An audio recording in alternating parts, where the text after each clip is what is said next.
Olha, o ministro da Casa Civil, Rui Costa, comparou a administração federal a uma maratona. Disse que se trata de uma corrida para administrar o país. Luciana Verdolim vai trazer as informações para a gente agora. Conta aí, Verdolim.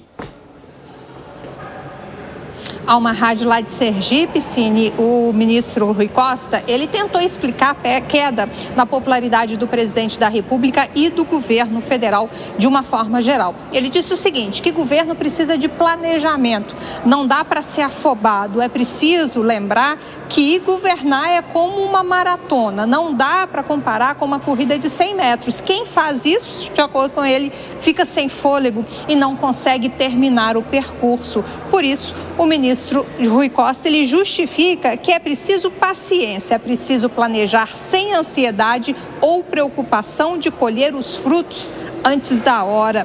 Lembrou que o governo está tentando aí fazer coisas positivas para a população como um todo. Fez questão de ressaltar as agendas do PAC, do Programa de Aceleração do Crescimento, e a tão falada isenção de até R$5.000 para o trabalhador, né, no imposto de renda da pessoa física. Voltou a falar também que o governo está querendo taxar os mais ricos, que não seria justo uma pessoa que ganha 2 milhões de reais pagar menos imposto de renda do que o trabalhador de carteira assinada. Obrigado pelas informações, Luciana Verdolim. E aí, seu Fábio, o que foi? O que foi? Que país quebrado? Quebrado está o Correio, quebrado está um monte de empresas que estão pedindo recuperação judicial, quebrado está um monte de consumidor que tem que ir agora para pedir um empréstimo do seu dinheiro como garantia, pagando 3%. Dá um exemplo. A pessoa tem R$30.000 na conta hoje do FGTS, vai pegar um empréstimo para pagar em 60 meses, vai devolver os 30 mil, vai dever mais 36 mil, que vai para os bancos, com o dinheiro que é dele. Mas o governo fala, não, esse dinheiro eu vou cuidar de você, porque você é um irresponsável, que você não sabe gastar. Mas se você quiser para gastar, eu te dou parte do teu dinheiro para você pagar juros para o banco. Gente, isso é quebrado. Devemos lembrar, pelo motivo que seja, eu sei que já vou me adiantar, refunfunhada do piperno daqui do Senado. O país estava com superávit fiscal, tá? E aí pode colocar o negócio dos precatórios. Mas o precatório não está entrando agora também na conta do déficit. Então estamos na mesma forma. Não pagava, não entra. Acabou de falar não em fevereiro do ano passado. Não entra. Pagou tudo uma vez. Vamos lá. Não entra na conta do déficit, piperno. Não entra na conta do déficit. Fevereiro do ano passado. Vamos mostrar então para a audiência que não é idiota, que não entra na conta. Fevereiro do ano passado entrou, gente. Quem disser o contrário não está falando a verdade. Não, é só buscar. É só buscar. Não, então, um não pagou e o outro pagou, mas não entra na conta. Pagou, o outro estava calote. O outro não pagava nem a ONU. Não. Deixou um monte de conta para frente. Mas isso seriam outras questões. Mas o país estava quebrado, não estava quebrado. Então, não, o país não estava quebrado. Não pagava. Quebrado está o Correio, 3 bilhões. Quebrado está o Previ, 17 bilhões de déficit, colocando sindicalista para administrar dinheiro dos trabalhadores. Isso é quebrado. Você sabia que os Correios deram prejuízo em 22? Então, nossa audiência, a Bolsolândia nega. Então eu convido a nossa audiência para checar o que aconteceu com os Correios. Resultado das empresas estatais no governo Bolsonaro. Olha, eu vou pegar aqui. 70 bilhões. Eu vou pegar aqui um banner. Eu vou pegar aqui um banner. Dólares, que existe um banner. Existe um banner aqui publicado por um deputado federal do PL e republicado, repostado por um monte de comunicadores, de influencers de direita, com a seguinte conta: estatais sob Bolsonaro, superávit. Eu vou pegar esse banner aqui, eu vou achar busca. 100 e tantos bilhões de superávit. Muito bem. Estatais do governo Lula, mesmo período e tal, não sei o quê. Mas isso foi malandragem. Hã? Isso que você está falando, se é o que eu estou pensando, foi malandragem quem postou. Porque aqui, ó, estava incluindo bancos, o outro não incluía bancos. Mas a gente é objetivo. Um deputado malandro da extrema-direita. Isso aqui, ó. Mas malandro é malandro, não importa de que ideologia. Não. Mas eu defendo o que você está falando. Mas aqui o malandro... Uma conta errada. Vou pôr um número aqui, ó. Olha o que o malandro disse. Lucro recorde em 2021, 188 bilhões, o governo Bolsonaro seria o lucro das estatais. Lula, déficit, 7,2 bilhões em 2024. Mentira! É mentiroso isso. É mentira, ele exclui os bancos, ele exclui a Petrobras. Então, essas contas, elas não são verdadeiras. Correios, por exemplo. Essa conta não é verdadeira, Piperno, mas o rombo é rombo. Não, mesmo rombo? que tenha De quem? ministro aqui, por exemplo, dos Correios. Mas isso não que foi eu tô rombo. dizendo. Os Correios estão dando rombo não foi agora. rombo. Os Correios dão rombo agora e deram rombo. Previ não deu rombo. Os Correios não deram rombo em 22? Não, mas não coloca 22. Busca... Ué. Vamos fazer o seguinte, Deu então, rombo em 22. esperamos até finalizar o governo Lula e a gente avalia o resultado das estatais sem os bancos. Por que sem os bancos? Porque o banco... Você acabou de ouvir o que eu coloquei agora? Sim. O FGTS teu... Ué. Você vai usar como garantia para um préstamo que o governo vai te dar com a garantia do teu dinheiro para você pagar juros para os bancos. Grande parte dos bancos são estatais. Então, assim, parte dos bancos, até eles são eu ganho dinheiro dessa forma. Eles são privados, são bancos privados. E tem uma coisa, isso vai começar agora, só que os bancos existiam já em 2023 e 2024. O FGTS, a garantia do FGTS? Não, eu estou dizendo que os bancos, os resultados dos bancos em 23 e 24 foram muito, mas muito melhores do que eram antes. Claro. E nós estamos comparando sobretudo os privados. Não, estou dizendo assim. Como não? Não, mas ele está falando dos bancos Banco do Brasil, Caixa Econômica Federal e BNDES. Você pegar esses três, compara os resultados desses três em 24 e em 22. Junta todo o sistema financeiro, não é uma melhora da gestão, Evandro. Estamos falando do sistema financeiro, teve lucro recorde em um monte de coisas. Não é que os privados perderam dinheiro e os públicos ganham. Então, qualquer um ganha dinheiro com esse esquema de me dá o teu dinheiro, coloco em garantia e te dou um empréstimo. É o que então pega o Banco do Brasil, para não abrir demais. Quais resultados do Banco do Brasil foram melhores? Os de 22 ou os de 24? Provavelmente 24. Muito melhor, acima Fantástico. da inflação. Juntamente com os bancos privados também. Qual o resultado foi melhor da Caixa Econômica Federal? 24, BNDES, 24. É isso que tem que ser comparado. 5h24, quem nos acompanha pela rádio, aquele rápido intervalo, daqui a pouco vocês estão de volta, tá? Um grande abraço aí, até já. Fala, Gani. Olha só, Evandro, tem algo que eu acho muito feio na administração petista, que é não reconhecer o que foi feito no passado. Foi assim com o Fernando Henrique, por exemplo. Fernando Henrique colocou esse país nos trilhos.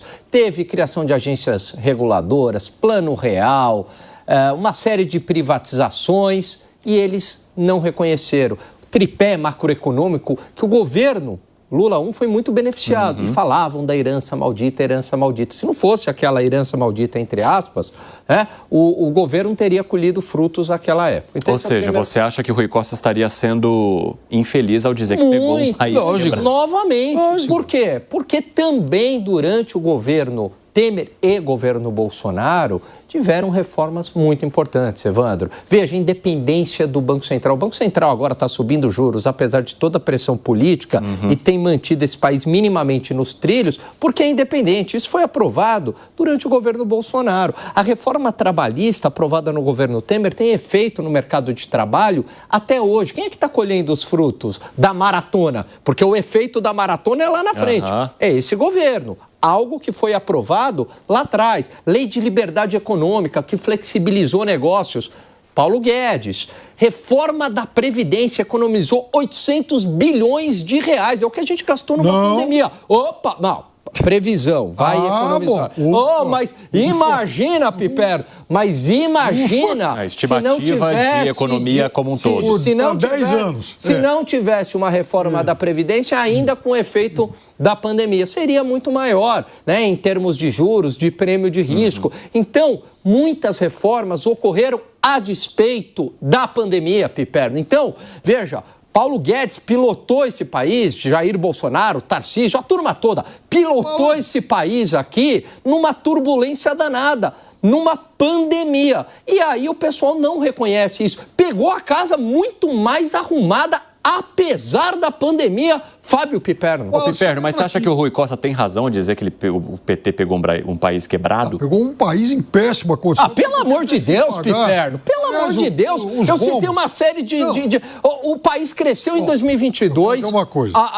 O resultado fiscal foi positivo. Você vai falar que tiraram os precatórios. É verdade. Mas não foi. E é verdade, tiraram os precatórios. É verdade. Deixaram os precatórios para serem pagos mais à frente. Mas mesmo se houvesse o pagamento de precatórios, o déficit seria praticamente zero. Piperno, não foi só precatório. Aí não, eu fiz essa conta, Piperno, seria praticamente zero. Mas não foi só precatório tirar. A gente usa precatório porque era uma bolada grande, mas tinha um monte de itens, um monte de despesas que não pagaram e ficaram. E, inclusive... Mas isso é restos a pagar, sempre acontece. Mas o governo Lula fez a mesma coisa no ano passado para que o número feche, antecipou despesas porque não estava dentro do orçamento. Bom, se ele antecipou, é que ele tem que pagar antes. Se pagou... Piperno, eu vou te dar um dado objetivo. A dívida pública explodiu durante a pandemia porque o Estado teve que se endividar muito e pós-pandemia baixou. 71%. Então isso é a maior prova de que o Estado foi responsável fiscalmente. Não, o Estado não foi responsável.